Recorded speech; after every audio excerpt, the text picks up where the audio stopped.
ಅರಸುಗಳ 2ನೆಯ ಗ್ರಂಥದಿಂದ ವಾಚನ. ಅಧ್ಯಾಯ 5. ಕುಷ್ಠರೋಗಿ ನಾಮಾನನಿಗೆ ಆರೋಗ್ಯದಾನ. ಸಿರಿಯಾದ ರಾಜನಿಗೆ ನಾಮಾನ್ ಎಂಬ ಸೇನಾಪತಿ ಇದ್ದನು. ಸರ್ವೇಶ್ವರ ಸ್ವಾಮಿ ಇವನ ಮುಖಾಂತರ ಸಿರಿಯಾದವರಿಗೆ ಜಯವನ್ನು ಅನುಗ್ರಹಿಸಿದ್ದರು. ಆದ್ದರಿಂದ ರಾಜರು ಇವನನ್ನು ಮಹಾಪುರುಷನೆಂದು ಸನ್ಮಾನ್ಯನೆಂದು ಗೌರವಿಸುತ್ತಿದ್ದನು. ಆದರೆ ಪರಾಕ್ರಮಶಾಲಿಯಾದ ಇವನು ಭೀಕರ ಚರ್ಮರೋಗದಿಂದ ನರಳುತ್ತಿದ್ದನು. ಸಿರಿಯಾದವರು ಒಮ್ಮೆ ಸಿಲಿಕೆಗಾಗಿ ಇಸ್ರೇಲರ ಪ್ರಾಂತ್ಯಕ್ಕೆ ಹೋಗಿ ಬರುವಾಗ ಅಲ್ಲಿನ ಒಬ್ಬ ಹುಡುಗಿಯನ್ನು ಹಿಡಿದುಕೊಂಡು ಬಂದರು. ಆಕೆ ನಾಮಾನನ ಹೆಂಡತಿಗೆ ದಾಸಿಯಾದಳು. ಒಂದು ದಿನ ಆಕೆ ತನ್ನ ಯಜಮಾನಿಗೆ, ನಮ್ಮ ದಣಿಯವರು ಸಮಾರ್ಯದಲ್ಲಿರುವ ಪ್ರವಾದಿಯ ಹತ್ತಿರ ಇದ್ದಿದ್ದರೆ ಎಷ್ಟೋ ಒಳ್ಳೆಯದಾಗುತ್ತಿತ್ತು. ಅವರು ಇವರನ್ನು ಈ ಚರ್ಮ ರೋಗದಿಂದ ಗುಣಪಡಿಸುತ್ತಿದ್ದರು ಎಂದು ಹೇಳಿದಳು. ನಾಮಾನನು ರಾಜನ ಸನ್ನಿಧಿಗೆ ಹೋಗಿ ಇಸ್ರೇಲ್ ನಾಡಿನ ಹುಡುಗಿ ಹೇಳಿದ್ದನ್ನು ತಿಳಿಸಿದನು.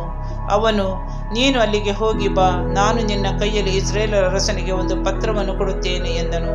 ನಾಮಾನನು 30,000 ಬೆಳ್ಳಿ, 6,000 ಬಂಗಾರ ನಾಣ್ಯಗಳನ್ನು, 10 ದುಸ್ತು ಬಟ್ಟೆಗಳನ್ನು ತೆಗೆದುಕೊಂಡು ಸಮಾರ್ಯಕ್ಕೆ ಹೋದನು. ತಂದ ಪತ್ರವನ್ನು ಇಸ್ರೇಲರ ಅರಸನಿಗೆ ಕೊಟ್ಟನು. ಅದರಲ್ಲಿ, ನನ್ನ ಸೇವಕ ನಾಮಾನನು ನಿಮ್ಮ ಬಳಿಗೆ ಕಳುಹಿಸಿದ್ದೇನೆ. ನೀವು ಅವನ ಚರ್ಮ ರೋಗವನ್ನು ವಾಸಿ ಮಾಡತಕ್ಕದ್ದೆಂದು ಈ ಪತ್ರದಿಂದ ತಿಳಿದುಕೊಳ್ಳಿ ಎಂಬುದಾಗಿ ಬರೆದಿತ್ತು.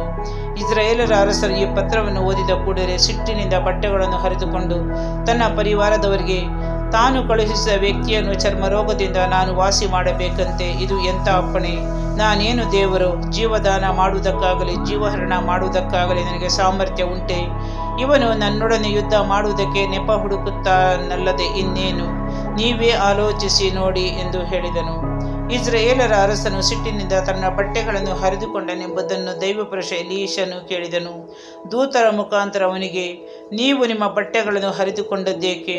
ಅವನನ್ನು ನನ್ನ ಬಳಿಗೆ ಕಳುಹಿಸಿ, ಇಸ್ರಾಯೇಲರಲ್ಲಿ ಒಬ್ಬ ಪ್ರವಾದಿ ಇದ್ದಾನೆಂಬುದು ಅವನಿಗೆ ಗೊತ್ತಾಗಲಿ ಎಂದು ಹೇಳಿ ಕಳುಹಿಸಿದನು.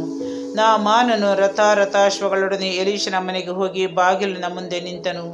ಎಲೀಷನು ಅವನಿಗೆ, ಹೋಗಿ ಜೋರ್ಡಾನ್ ನದಿಯಲ್ಲಿ 7 ಸಾರಿ ಸ್ನಾನ ಮಾಡು, ಆಗ ನಿನ್ನ ದೇಹ ಮೊದಲಿನಂತಾಗುವುದು ಎಂದು ನೀನು ಶುದ್ಧನಾಗುವೆ ಎಂದು ಹೇಳಿ ಕಳುಹಿಸಿದನು. ನಾಮಾನನು ಇದನ್ನು ಕೇಳಿ ಕೋಪಗೊಂಡನು. ಇದೇನು? ಇವನು ಖಂಡಿತವಾಗಿ ಹೊರಗೆ ಬಂದು ನಿಂತು ತನ್ನ ದೇವರಾದ ಸರ್ವೇಶ್ವರನ ಹೆಸರು ಹೇಳಿ ನನ್ನ ಚರ್ಮದ ಮೇಲೆ ಕೈಯಾಡಿಸಿ ರೋಗ ವಾಸಿ ಮಾಡುವನೆಂದು ನೆನೆಸಿದೆ. ದಮಸ್ಕದ ಆಬಾನ ಹಾಗೂ ಪರ್ಪರ್ ಎಂಬ ನದಿಗಳು ಇಸ್ರೇಲರ ಎಲ್ಲ ನದಿ ಹೊಳೆಗಳಿಗಿಂತ ಉತ್ತಮವಾಗಿವೆಯಲ್ಲವೇ? ಸ್ನಾನದಿಂದ ವಾಸಿಯಾಗುವ ಹಾಗಿದ್ದರೆ ನಾನು ಅವುಗಳಲ್ಲಿಯೇ ಸ್ನಾನ ಮಾಡಬಹುದಿತ್ತಲ್ಲವೇ ಎಂದು ಹೇಳಿ ಬಹಳ ಸಿಟ್ಟಿನಿಂದ ಹೊರಟು ಹೋದನು. ಆಗ ಅವನ ಸೇವಕರು ಹತ್ತಿರ ಬಂದು, ಯಜಮಾನರೇ, ಪ್ರವಾದಿ ಒಂದು ಕಠಿಣವಾದ ಕೆಲಸವನ್ನು ಹೇಳಿದ್ದರೆ ಅದನ್ನು ಮಾಡುತ್ತಿದ್ದಿರಲ್ಲವೇ? ಹಾಗಾದರೆ ಸ್ನಾನ ಮಾಡಿ ಶುದ್ಧರಾಗುವಿರಿ ಎಂದು ಹೇಳಿದರೆ ಏಕೆ ಅದರಂತೆ ಮಾಡಬಾರದು ಎಂದರು. ಅವನು ಅಂತೆಯೇ ಜೋರ್ಡಾನಿಗೆ ಹೋಗಿ 7 ಸಾರಿ ಅದರಲ್ಲಿ ಮುಳುಗಿ ಎದ್ದನು. ಕೂಡಲೇ ದೈವಪುರುಷನ ಮಾತಿಗನುಸಾರ ಅವನ ದೇಹ ಒಂದು ಮಗುವಿನ ದೇಹದಂತೆ ಶುದ್ಧವಾಯಿತು. ಆ ನಂತರ ನಾಮಾನನು ತನ್ನ ಪರಿವಾರದವರೊಡನೆ ಹಿಂದಿರುಗಿ ದೈವಪುರುಷನ ಬಳಿಗೆ ಹೋಗಿ ಅವನ ಮುಂದೆ ನಿಂತನು. ಇಸ್ರಾಯೇಲ್ ನಾಡಿನಲ್ಲಿರುವ ದೇವರ ಹೊರತು ಲೋಕದಲ್ಲಿ ಬೇರೆ ದೇವರು ಇಲ್ಲವೇ ಇಲ್ಲವೆಂಬುದು ಈಗ ನನಗೆ ಗೊತ್ತಾಯಿತು. ತಾವು ದಯವಿಟ್ಟು ಈ ಕಾಣಿಕೆಯನ್ನು ಅಂಗೀಕರಿಸಬೇಕು ಎಂದು ಹೇಳಿದನು.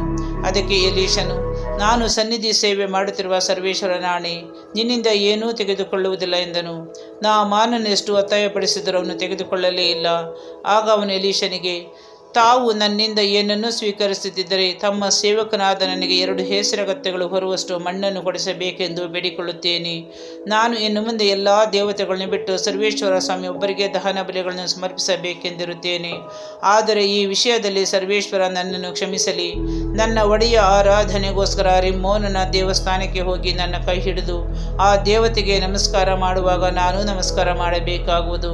ಈ ಒಂದು ವಿಷಯದಲ್ಲಿ ಮಾತ್ರ ಸರ್ವೇಶ್ವರ ನನಗೆ ಕ್ಷಮೆಯನ್ನು ಅನುಗ್ರಹಿಸಬೇಕು ಎಂದನು. ಎಲೀಷನು ಸಮಾಧಾನದಿಂದ ಹೋಗು ಎಂದು ಉತ್ತರ ಕೊಟ್ಟನು. ಅವನು ಹೊರಟು ಹೋದನು.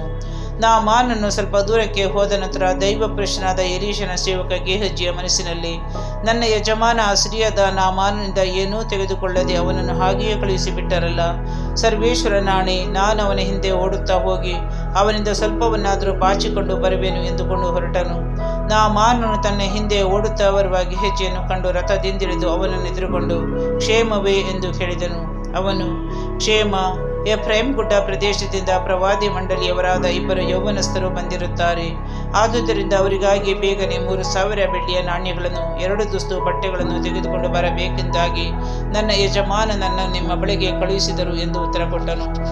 ನಾಮಾನನು 6,000 ನಾಣ್ಯವನ್ನಾದರೂ ತೆಗೆದುಕೊಳ್ಳಬಾರದೆ ಎಂದು ಅವನನ್ನು ಒತ್ತಾಯಪಡಿಸಿ ಅವನು ಅದನ್ನು 2 ಚೀಲಗಳಲ್ಲಿ ಹಾಕಿಸಿ ಆ ಚೀಲಗಳನ್ನು 2 ದುಸ್ತು ಬಟ್ಟೆಗಳನ್ನು 2 ಸೇವಕರ ಮೇಲೆ ಹೊರಿಸಿ ಅವರನ್ನು ಗೆಹಜಿಯ ಸಂಗಡ ಕಳುಹಿಸಿದನು. ಅವರು ಹೊತ್ತುಕೊಂಡು ಇವನು ಮುಂದೆ ನಡೆದರು. ಗುಡ್ಡವನ್ನು ಮುಟ್ಟಿದಾಗ ಗೆಹಜಿಯು ಅವುಗಳನ್ನು ತೆಗೆದುಕೊಂಡು ಮನೆಯಲ್ಲಿ ಅಡಗಿಸಿಟ್ಟು ಆಳುಗಳನ್ನು ಕಳುಹಿಸಿಬಿಟ್ಟನು.